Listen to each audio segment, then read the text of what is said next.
تیتر اول امشب: بودجه 1400 در غیاب روحانی روانه مجلس شد. پیشبینی دولت از فروش روزانه 2,300,000 بشکه نفت در لایحه بودجه. آیا ترور خوب و بد معنی دارد؟ نگاهی به اقدامات فراقانونی دولت‌ها علیه شهروندان یکدیگر و شروع پایان کابوس کرونا. بریتانیا نخستین کشوری است که استفاده از واکسن کرونا شرکت فایزر را شروع می‌کند. به تیتر اول خوش آمدید.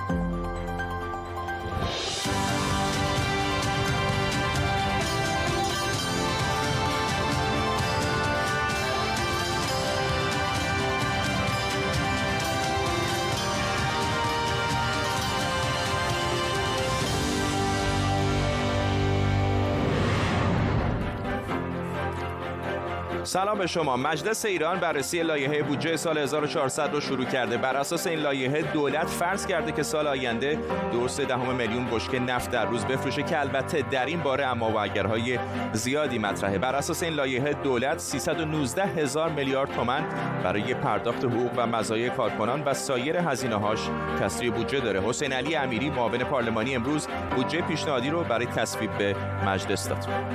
لایحه بودجه سال 1400 رو تقدیم مجلس شورای اسلامی میکنم. تشکر. خیلی ممنون. در لایحه بودجه سال آینده کشور درآمدهای دولت از جمله از طریق مالیات افزایش پیدا کرده، اما یارانه بعضی از مردم قطع شده. در طول برنامه با تیمی از کارشناسان و خبرنگاران این خبر و خبرهای دیگر رو بررسی می‌کنیم، اما قبل از اون یه نگاهی بندازیم به بودجه امسال که اصلاً چطوری تصویب میشه.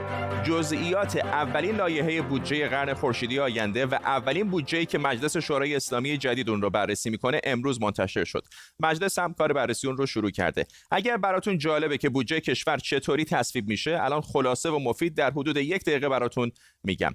اول، دولت بعد از تصویب در هیئت وزیران لایحه بودجه رو که ساختار اصلیش رو سازمان برنامه و بودجه تهیه کرده به مجلس شورای اسلامی میفرسته. توی مجلس هم نمایندگان ظرف 10 روز و کمیسیون‌های تخصصی ظرف 15 روز اون رو بررسی میکنن و در نهایت یک کمیسیون تلفیق درست میشه شامل اعضای کمیسیون بودجه و 3 عضو کمیسیون‌های تخصصی که در یک مهلت 15 روزه بهش رسیدگی میکنن. بعد از یک مدت بالا و پایین کردن اعداد و ارقام بالاخره مصوبه کمیسیون یعنی کلیات بودجه میره به صحن علنی برای تصویب نهایی. اگر به طور کلی کمیسیون اشکال اساسی داشته باشه، تغییرات پیشنهادی برمیگرده به دولت برای اصلاح.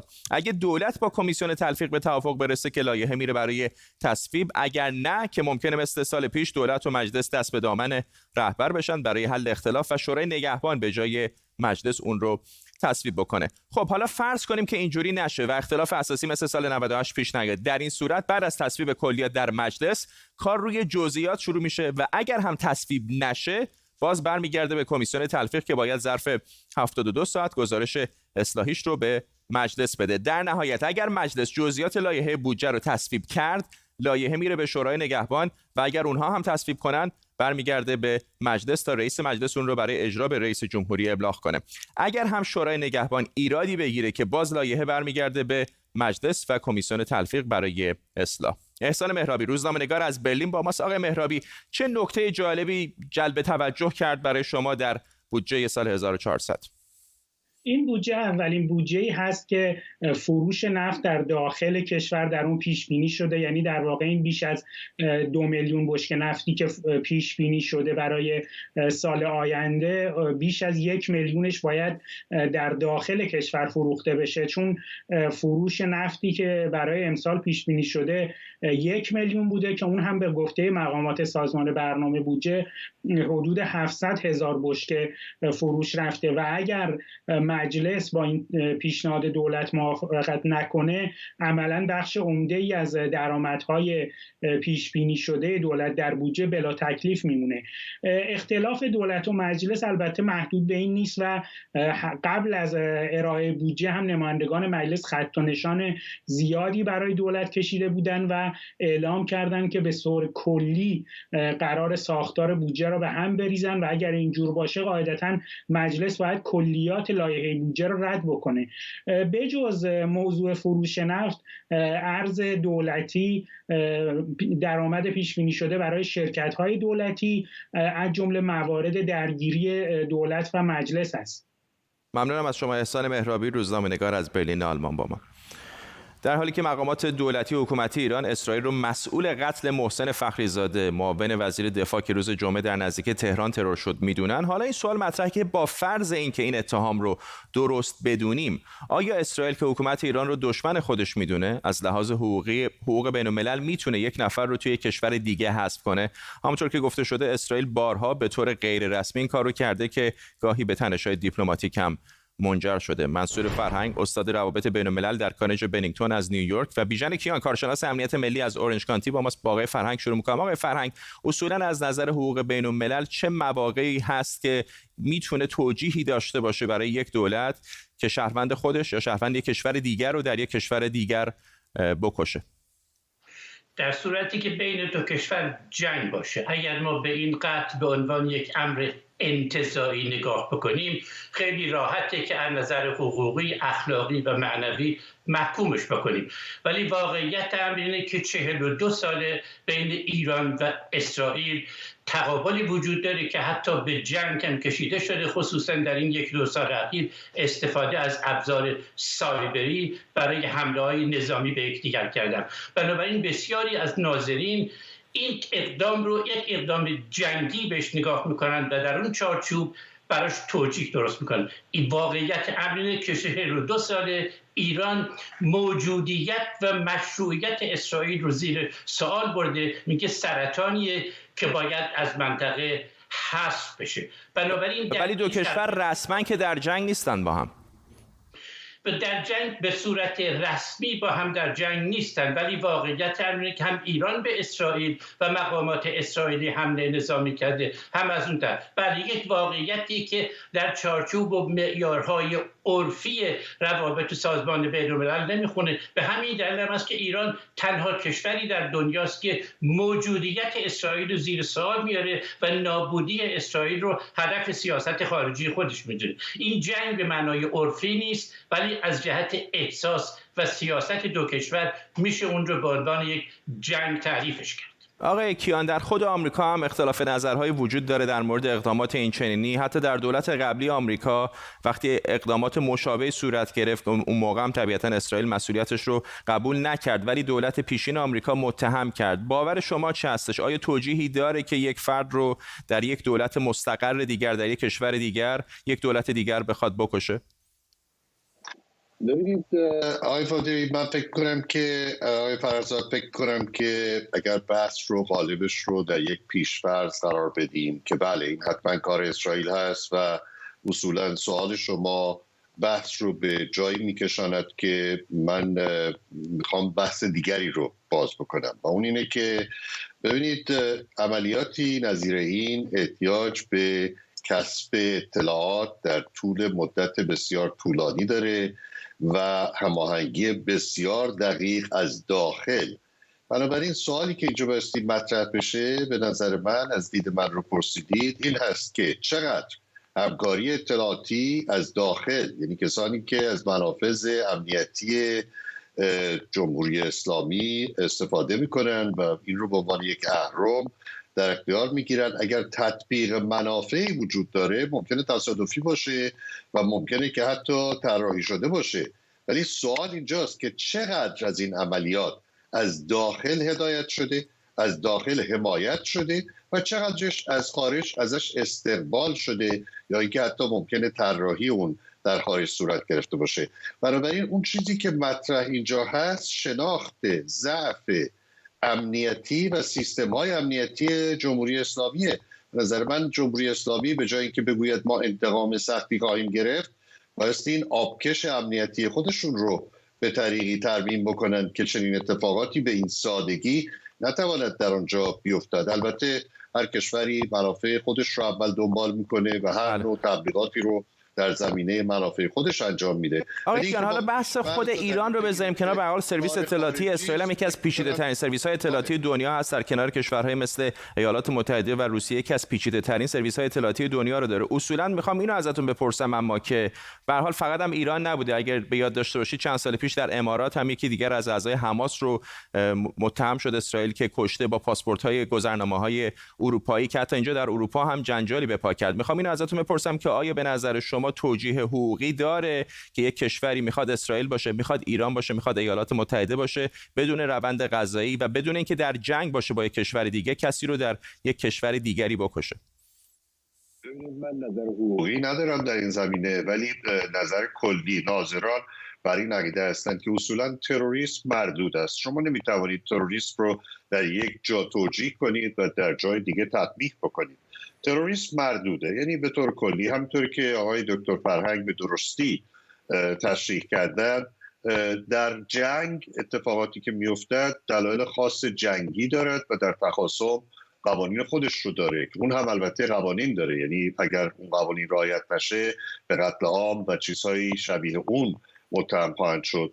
ولی به طور کلی بازم میگم اینکه ما بحث رو از اینجا شروع بکنیم که آیا درست است که این کار رو یک کشور خارجی انجام بدهد، این پیشفرض رو قبول کردیم که یک کشور خارجی این کار رو انجام داده، در حالی که ببینید در ایران یک تضاد بسیار بسیار فاحشی وجود داره بین خانواده‌ها، خانواده خامنه‌ای، خانواده لاریجانی، آقای قالیباف، آقای شمخانی، آقای باقری رئیس سابق سازمان انرژی اتمی.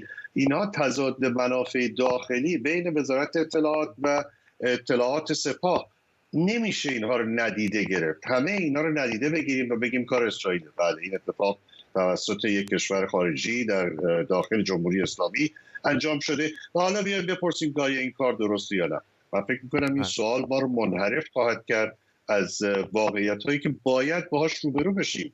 تضاد داخلی، جنگ داخلی بین قدرت‌ها، اینا همش مهمه. بس نگاه کرد بعدم چطور ممکنه که یک مملکت دیگری بتواند چنین عملیاتی رو با چنین ظرافتی، با چنین دقتی انجام بدهد بدون کمک داخلی از لحاظ اطلاعاتی و از لحاظ هماهنگی عملیاتی. آقای فرهنگ، به هر حال این اختلافاتی که وجود داره خیلی ها معتقدن که خوب بوده کاری که انجام شده، خیلی ها معتقدن که غیر قانونی بوده، ولی میخوام این ازتون بپرسم کلا کشوری مثل جمهوری اسلامی ایران چه اهرم حقوقی در مراکز بین‌المللی در دست داره؟ چون فقط هم ایران نیست، کشورهای دیگر هم بودن که اتفاقات مشابهی براشون افتاده، فراتر از بیانیه و اینها من ندیدم که بتونن اقدامی عملی بکنن. واقعیت اینه که به طور کلی اسرائیل وقتی در برابر این سوالا قرار میگیره، سیاست اونها اینه که نه تاییدش بکنن و نه ردش بکنن و این کم و بیش اجماعی در دنیا وجود داره که وقتی اسرائیل چنین تصمیم میگیره، اسرائیل نقش اساسی در این ماجرا داشته، خصوصا اینکه 6-7 سال پیش نخست وزیر اسرائیل به طور مشخص نام این فرد رو آورد و گفت نگاه بکنید او مسئول اساسی در رابطه با برنامه هسته‌ای ایران. دوم اینکه ایران گفتم به عنوان یک امر انتزاعی میتونه محکومش بکنه، ولی در دنیای واقعیت، یعنی ایرانی که یک کارنامه بی نهایت خونینی در روابط خارجی خودش داره، ایران در 42 سال گذشته بیش از 100 ایرانی منتقد رژیم رو در خارج از کشور ترور کرده. داخل رو بذاریم کنار، اون داخل که برای خودشون فتوا میارن، در بالاتر از اون دقیقاً همزمان این تروری که در ایران اتفاق افتاد، 3 ایرانی در تایلند به دلیل بمبگذاری در یک گردهمایی دیپلمات‌های اسرائیلی به 15 سال زندان محکوم شده بودند که اینا تعویض شدن با اون خانم محقق پژوهشگر استرالیایی که 2 سال خورده‌ای در زندان بود. بنابراین این واقعیات رو ما باید در نظر بگیریم. بنابراین ایران از هیچ نوع اعتبار سیاسی، حقوقی، معنوی و اخلاقی برخوردار نیست. ایران کشوریه که به سفارتخونه‌های خارجی حمله میکنه، اتباع دوتابعیتی رو زندانی میکنه و غیر ذالک. بنابراین برای اینکه کشور بتونه از حقوق استفاده بکنه، از قانون استفاده بکنه برای محکوم کردن دیگری، خودش باید پرونده که کم و بیش پاکی داشته باشه، در حالی که ایران پرونده بسیار خونین و جنایتباری در رابطه با روابط خارجی خودش داره. منصور فرهنگ و بیژن کیان، ممنونم از هر دوی شما آقایون. آمار رسمی وزارت بهداشت ایران میگه تعداد مبتلایان به کرونا به حدود 1 میلیون نفر رسیده. این در حالیه که امروز سخنگوی وزارت بهداشت سیما سادات لاری از مرگ 362 نفر دیگه در 24 ساعت گذشته خبر داد. بر اساس آمار رسمی ایران یکی از بالاترین میزان جانباختگان در جهان رو داره. فرمانده عملیات مقابله با کرونا در تهران علیرضا زالی هم وضعیت پایتخت رو ناپایدار و شکننده خونده. تهران از روز شنبه از وضعیت قرمز در میاد. اما در یک خبر خوب، از هفته دیگه تزریق واکسن برای افراد مسن، کسانی که در وضعیت خطرناکی هستن و کارکنان بهداشتی اینجا در بریتانیا آغاز میشه. بریتانیا 800,000 واکسن فایزر بایونتک سفارش داده که در 2 مرحله به فاصله 21 روز بین افراد که در اولویت هستند تزریق میشه. به این ترتیب بریتانیا اولین کشوریه که این واکسن رو تایید کرده. پیش بینی میشه که از سال آینده 20 میلیون نفر از جمعیت بر اساس اولویت بندی ها در بریتانیا بتونن این واکسن رو بزنن. اما بعد از چند هفته قرنطینه نه چندان سختگیرانه، از امروز قرنطینه در انگلستان تموم میشه، اما مناطق مختلف به 3 وضعیت از نظر سطح هشدار و همهگیری تقسیم شدن، از متوسط تا خیلی شدید. در حال حاضر اینجا لندن و 99% مناطق انگلستان در وضعیت سوم یعنی خیلی شدید یا دوم یعنی شدید هستند. مغازه‌های غیر ضروری دوباره البته باز شدن، اما مردم هنوز نمیتونن توی خونه مهمونی داشته باشن. قراره برای چند روز از 23 دسامبر تا 27 دسامبر مردم بتونن با چند نفر از افراد نزدیکشون توی خونه برای کریسمس دید و بازدید کنن. البته بقیه بریتانیا مثل ولز و اسکاتلند هم مقررات دیگه‌ای رو اجرا میکنن. بهاره خدابنده از مرکز لندن با ماست. بهاره، با یکم آزادتر شدن شرایط در لندن میبینم که پشت سرت هم شلوغ هست و مردم به خیابان‌ها آمدن. دقیقاً فردا 2 روز پیش یادت من از همین خیابون برای داشتم گزارش میدادم و میدیدیم که مغازه‌ها چراغاشون هم روشن کرده بودن، حتی علامت‌های حراجشون هم گذاشته بودن و منتظر بودن که ساعت 12 شب زنگش بخوره و اینها بتونن در خودشون رو باز بکنن. همونطور که پشت سر من داری می‌بینی اغلبشون درهاشون باز هست و رفت آمد خیلی بیشتر از 2 روز پیش است. هرچند همچنان خیلی نگران هستن از اینکه ماه نوامبر که یکی از پرفروش‌ترین ماه‌های سال هست رو از دست دادن، دارن تلاش می‌کنن از طریق‌های مختلف در واقع اون رو جبران بکنن، از طریق حراج‌های سنگین یا از طریق اینکه 24 ساعت مغازه رو باز نگه دارن. فروشگاه پرایمارک از دیشب ساعت 12 شب باز کرده، امروز ساعت 5 صبح حتی مردم جلوش صف کشیده بودن که بتونن خرید بکنن. اما همونطور که گفتم همچنان نگرانی خیلی خیلی زیاده و بالا هست و دارن تلاش میکنن که بتونن این نگرانی ها رو از بین ببرن. منتها با وجود تمام خبرهای تاریک و نگران کننده که تا حالا اومده، همونطور که خودت گفتی، به نظر میرسه امروز یک نقطه روشنی برای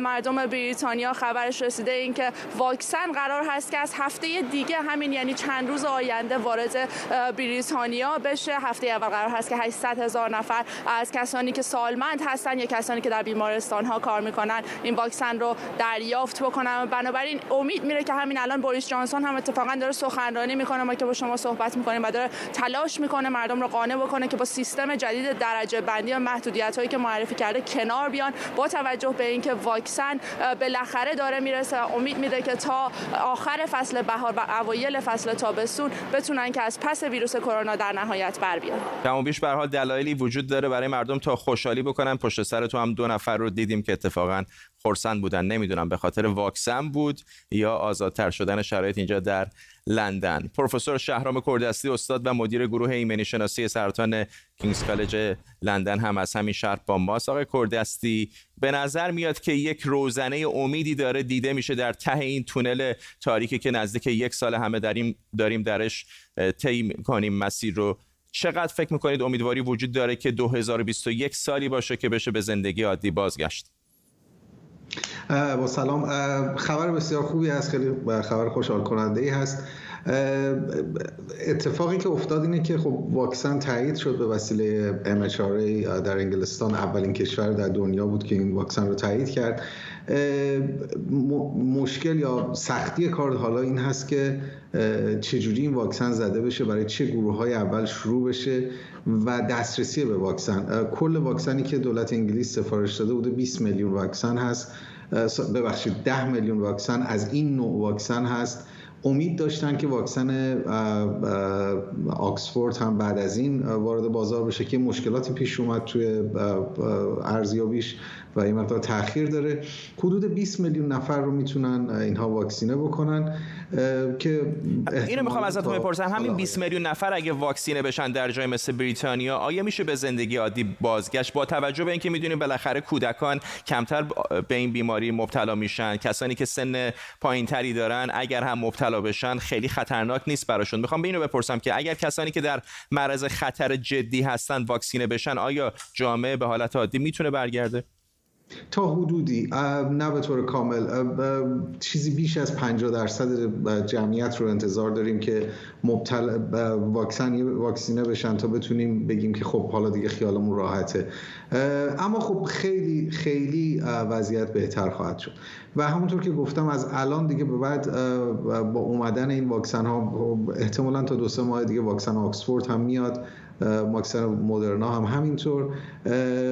با اومدن این واکسن ها حالا چالش به خصوص در مورد این واکسن اولیه که واکسن فایزر هست، نگهداری اون در زیر 0 در منفی 80 درجه کار مشکلی هست. زنجیره‌ای که باید این واکسن ها منتقل بشن، تولید اون که محدود هست، رسوندنش به دست همه کشورها، چون تا وقتی همه کشورها جمعیت قابل توجهی از دنیا واکسینه نشن این بحران پایان یافته نیست. بنابراین باید کشورها دست به دست هم بدن، با هم همکاری بکنن و اجازه بدن که کمک بکنن به کشورهایی که دسترسی کمتر دارن که دسترسی پیدا بکنن به این واکسن ها، چون یک کشور نمیتونه دیوار بکشه دور کشور خودش و بگه خیلی خوب ما دیگه ایمن هستیم. اگر جاهای دیگه هنوز این وجود داشته باشه دوباره احتمال بازگشت بیماری هست و این چالش یا مشکلی هست که در 1 سال آینده حداقل، اگه نگیم 2 سال آینده، گریبانگیر جامعه بشری خواهد بود. پروفسور شهرام کوردستی از لندن، ممنونم از شما.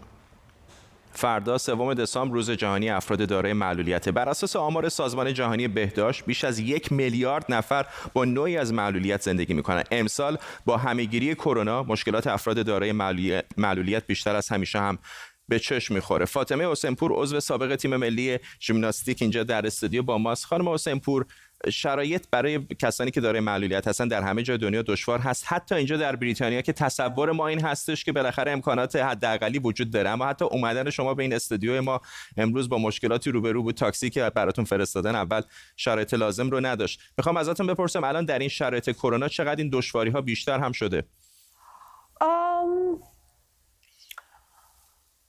توی شرایط کرونا خب اگه بخوام بگم خب پابلیک ترانسپورت یعنی وسیله‌های نقلیه خب سخت‌تره استفاده ازش و من خودم تغییر اونچنانی نمیبینم، یعنی آنچنان که سخت‌تر باشه واسه خودم ندیدم. شما در ایران هم زندگی کردید؟ بله درست. یه مقایسه اگه بخواید بکنید چقدر شرایط زندگی برای کسایی که داره معلولیت هستن در ایران با جای مثل اروپا متفاوته؟ خب اگه یه مقایسه بکنم که بخوام خیلی خوب منظورم رو برسونم، میتونم مقایسه کنم که من توی ایران بعد از حادثه‌ای که واسم اتفاق افتاد یکی از آرزوهایی که داشتم این بود که یه بار دیگه بتونم اتوبوس سوار شم. خب اینجا مشکلی که دارم اینه که بتونم راننده‌های اتوبوس رو متقاعد کنم که جای رزرو شده ما رو به کالسکه‌ها یا مردم دیگه وقتی که ساعت شلوغیه ندن. یا اگه بخوام یه مقایسه دیگه کنم، توی ایران من موقعی که دانشگاه میرفتم بعد 3 طبقه پله رو، یعنی شیفتی بود، داداشم پسر خالم وقت میذاشتن اگه اونا نبودن بقال سر کوچه که من پله ها ببرم بالا. مثلا همینجا تو بریتانیا من خیلی خونه ها هست که میرم میبینم آسانسور ندارن یا اگر دارن یه چیز خیلی کوچیکه. مثلا همچین جایی چی کار میکنید؟ خب خونه ها که شما نمیتونید مالک خونه های شخصی رو وادار کنید که خونه هاشون رو مناسب سازی کنن واسه ویلچر، ولی طبق قانون تمام اماکن عمومی باید مناسب سازی بشه، ولی متاسفانه نظارت کاملی روی اجرای این قانون نیست. مثلا من خودم وقتی که واسه کار تقاضا میدادم قانون اینه که تمام بیزینس ها باید واسه همه افراد قابل استفاده باشن، ولی خب هیچ بازرسی روی این قانون نیست. و من وقتی که اپلای میدادم واسه این که مجوز بگیرن میگن مثلا یه دستشویی واسه افراد معلول وجود داره، ولی وقتی میبینی که یه چیزی ساختن که فقط وظیفه‌شونه، یعنی بخش کاغذبازیشو انجام بدن و تمام بشه. بله، ولی خب یه چیز خوبی که هست، مثلا من شرکتی که الان کار میکنم یه شرکتی که جدیداً خیلی دارن سختگیری میکنن و خب این شرکت ساختمون جدید از هر لحاظ مناسب سازیه، ولی خب نه، اینجا هم چالش های خودشو داره. تبعیض هنوز تو نگاه افراد هست، خیلی سخته اینجا. طبق قانون توی مصاحبه نمیتونن بگن که چون شما معلولید ما شما رو استخدام نمی‌کنیم، ولی خیلی دلایل دیگه میتونن واسه شما. فاطمه حسین‌پور سپاسگزارم، ممنون که به استودیو ما تشریف آوردید رغم مشکلاتی که با تاکسی داشتید. به این ترتیب میرسیم به پایان تیتر اول امروز. تا شنبه بدرود.